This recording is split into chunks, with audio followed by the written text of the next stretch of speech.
There is a man you need to know about. Most of the coverage this week has not mentioned him by name. And I think that is a mistake because understanding who this man is, why he was appointed, and what he said on state television yesterday tells you more about the next 6 days of this war than anything that happened in the negotiating rooms in Islamabad or Tehran.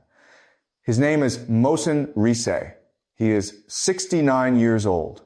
He commanded Iran's Revolutionary Guards from 1981 to 1997, 16 years during which he oversaw the Iran-Iraq War, the development of Iran's missile program, and the transformation of the IRGC from a revolutionary militia into the most powerful military force in the Middle East.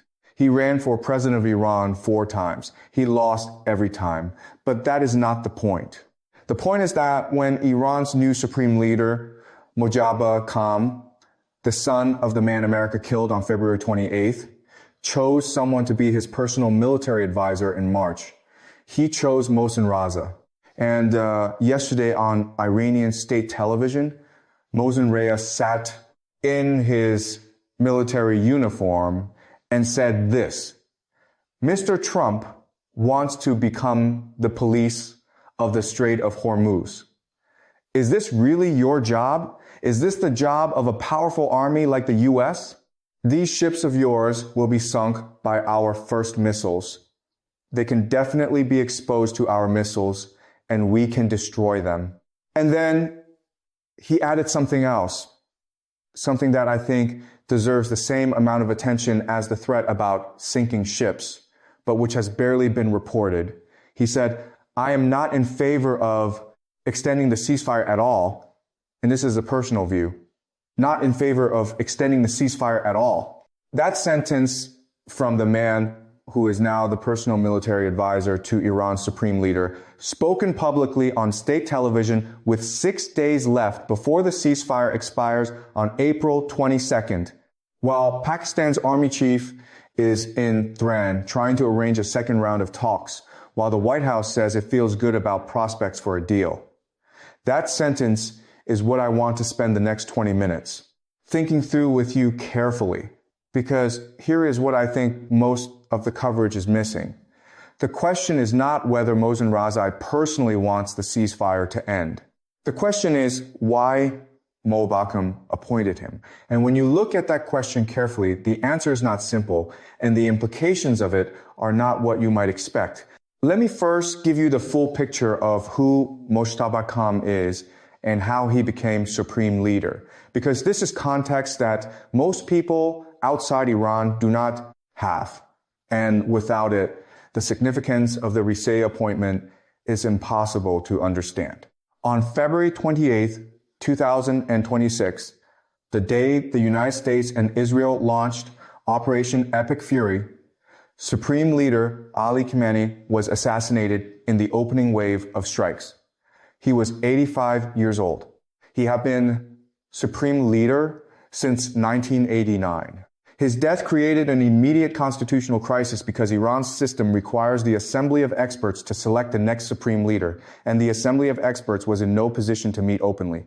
Its offices had been bombed in early March, and members were afraid for their lives. What happened next, according to multiple reports, including Iran International, is that the IRGC moved very quickly.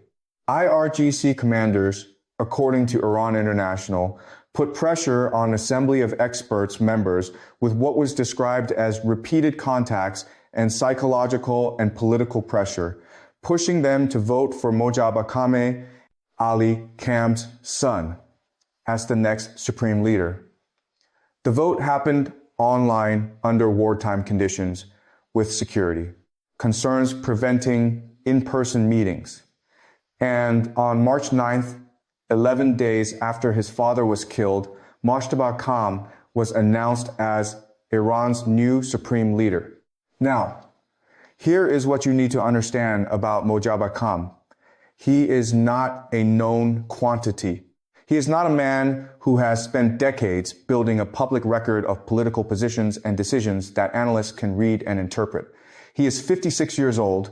He has operated almost entirely in the shadows of the IRGC's intelligence apparatus. He is widely believed to be closer to the hardline faction of the IRGC than his father was in his final years.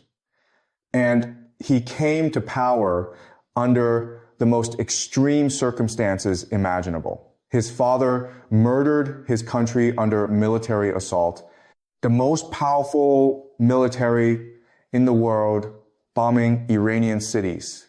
The question of what Moabbah Kameh actually believes, what he actually wants, and what kind of supreme leader he intends to be is one that nobody outside a very small circle in Tehran can answer with confidence, including, I would argue, the American intelligence community, including the negotiators who were sitting across the table from Iran's delegation in Islamabad, including the White House, which on Wednesday said it feels good about prospects for a deal without being able to explain why. And then there's the question of who is actually in charge. Because here is something that the coverage almost never addresses directly. Even if Moabbah Kameh personally wants a deal, and Axios reported that it was his personal approval communicated through runners passing notes, because he feared for his life that made the April ceasefire possible. The question is whether he has the political strength to override the hardline IRGC factions that put him in power.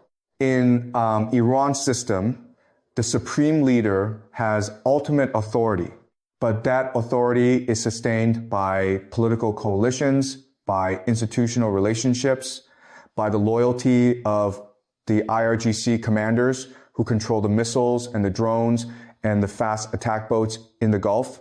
Moabbah Kameh owes his position to those commanders, and those commanders represented most visibly right now by Mohsen Raz are not interested in a ceasefire extension. Now, let me tell you about Raza specifically, because I think his appointment tells you something important about the internal politics of Iran right now that is being completely overlooked.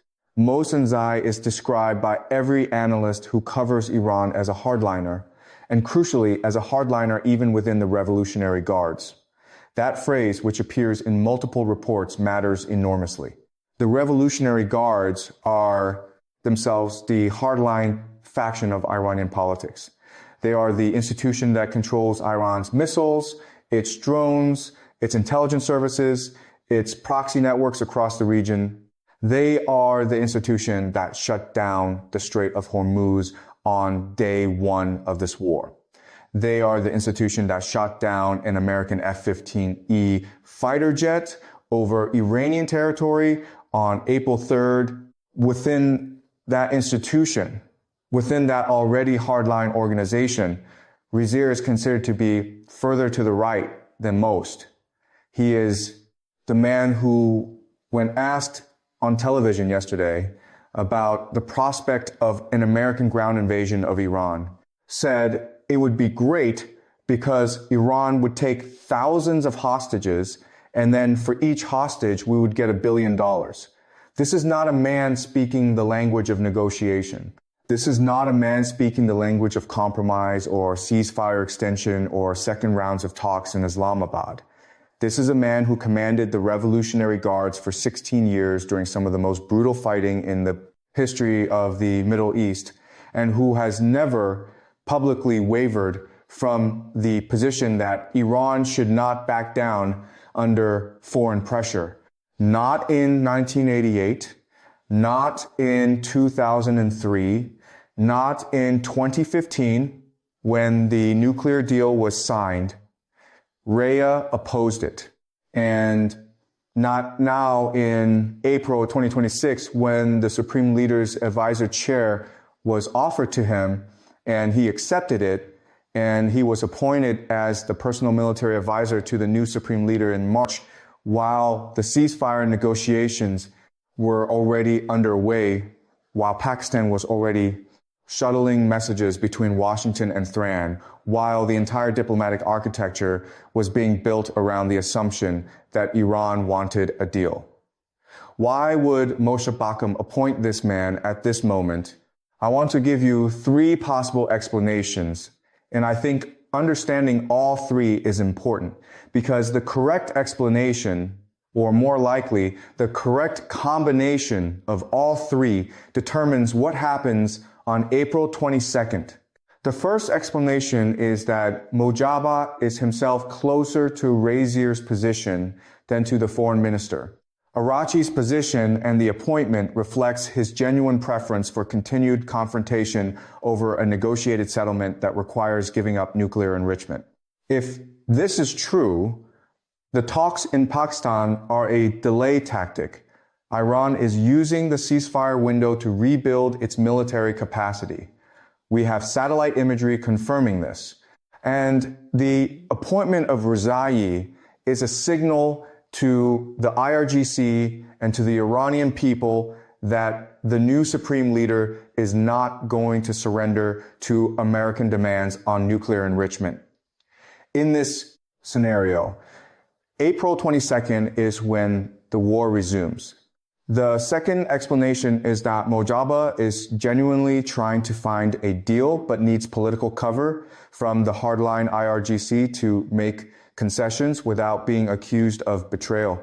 By appointing Risey, the ultimate hardliner, the man who commanded the guards for 16 years as his military advisor, Mojaba is buying himself credibility with the IRGC establishment. He is saying, I have the toughest man in the room advising me. I am not weak. I am not surrendering. And then he uses that political cover to go to the negotiating table and make concessions that would be politically impossible without it. In this scenario, Reza's public opposition to the ceasefire extension is not actually Mojaba's position. It is Raza's personal view, as Reza himself said, and the distinction matters enormously. The third explanation is the most uncomfortable one. It is that Mojaba Bakum does not yet have full control over Iran's decision-making, and the Reza appointment reflects not a strategic choice, but a political constraint. There is a deeper layer to this situation that most public commentary is not directly addressing, and it centers on how power is actually being exercised inside Iran during this compressed and highly unstable moment. The argument is not simply about what Mohsen Rezai said on television, but about what his position represents inside the evolving command structure around the new supreme leader. The critical claim is that the IRGC commanders who facilitated the rapid wartime online selection of Mojtaba Khamenei did not merely support his rise. They remain structurally embedded in the authority he now holds. In that interpretation, figures like Rezai are not independent advisors chosen in a conventional sense, but institutional instruments positioned to ensure that the new leadership does not deviate from the strategic red lines established by the hardline military establishment. From this perspective, Rezai's presence at the supreme leader's side is less a reflection of personal trust and more an expression of institutional supervision. His televised statements, particularly his rejection of any extension of the ceasefire and his explicit threats regarding American naval forces, are therefore read not as individual rhetoric, but as calibrated signaling from the IRGC ecosystem itself. The implication is that the military establishment is making its position unmistakably public. any political pathway that requires abandoning nuclear enrichment or significantly reducing Iran's strategic leverage is not merely discouraged, but actively opposed by the core coercive apparatus of the state. In this reading, Rezai is not simply advising. He is reinforcing boundaries that even the supreme leader may not be able to cross freely. At the same time, the silence from Washington becomes part of the analytical puzzle rather than an absence of response. The lack of official American reaction from the White House, the State Department, or CENTCOM to such direct and public threats is not incidental, it is strategically loaded. One explanation is that responding directly to Rezai would elevate his remarks into an official Iranian position, forcing a diplomatic escalation that could complicate ongoing back-channel negotiations. By not responding, the United States avoids locking itself into a rigid interpretive frame that would reduce flexibility in an already fragile negotiation environment. Another layer to that silence is the timing of the diplomatic process itself.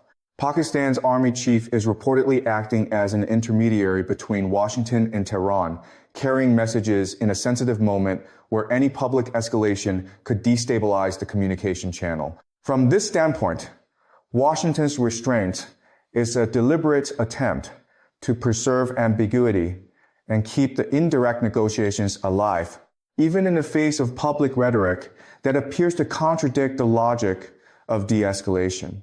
But there is also a third and more consequential possibility: uncertainty. It is not clear whether Rezai's statements represent personal ideological expression, coordinated signaling, or internal factional pressure operating independently of the supreme leader's intent. If Washington itself cannot determine whether Mojtaba Khamenei is fully aligned with this hardline posture, or whether he is being constrained by the very apparatus that brought him to power, then silence becomes a form of strategic caution. Acting too quickly on incomplete intelligence risks misreading internal Iranian dynamics at a moment when misinterpretation could accelerate escalation. Yet, this silence is not without consequence. Inside Iran, the absence of an American response can be interpreted very differently. Rather than being seen as diplomatic discipline, it can be read by hardline factions as confirmation that their posture is not being effectively challenged. In that sense, each day without pushback potentially reinforces the perception that the strategic initiative is shifting toward the IRGC-aligned establishment. This creates a feedback loop in which perception itself becomes part of the power struggle shaping the final outcome of the ceasefire window. At the center of this dynamic is the evolution of Mojtaba Khamenei's authority under conditions that are fundamentally different from those of his predecessor. His rise followed a period of extreme instability under wartime pressure and institutional disruption. Unlike a leader who gradually accumulates authority over decades, his position was formed rapidly, under circumstances in which reliance on the IRGC was not optional, but structural. That dependency matters because it means that even if he personally supported extending the ceasefire, his ability to impose that preference against entrenched military opposition may be limited. This is where the internal contradiction becomes most visible. On one side is the reported willingness through indirect and secret communication channels to accept a ceasefire arrangement under pressure and uncertainty. On the other side is the presence of a senior military figure within his inner circle publicly rejecting that same ceasefire extension.